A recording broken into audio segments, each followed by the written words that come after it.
সহপাঠীদের সাথে আলোচনা করে নিয়ম খুঁজে প্যাটার্ন সম্পন্ন করি। এখানে প্যাটার্নটি আছে দেওয়া 0 আর 1, এখানে তাহলে 0 আর 1 যোগ করে এখানে হয়েছে 1। তারপরে এই আগের অঙ্ক আর পরের অঙ্ক এই দুইটা মিলে যোগ করে 1 আর 1 যোগ করে হয়েছে 2।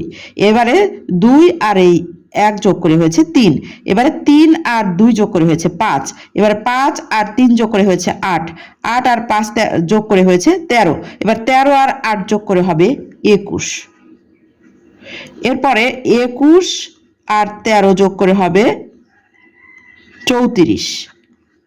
এবারে 34 আর এই পূর্বের সংখ্যা 21 এই দুইটি যোগ করে হবে 55। তাহলে এখানে হবে 55। এবার 55 আর আগের সংখ্যা 34 এই দুটি যোগ করে হবে 9 5 আর 3 8 89।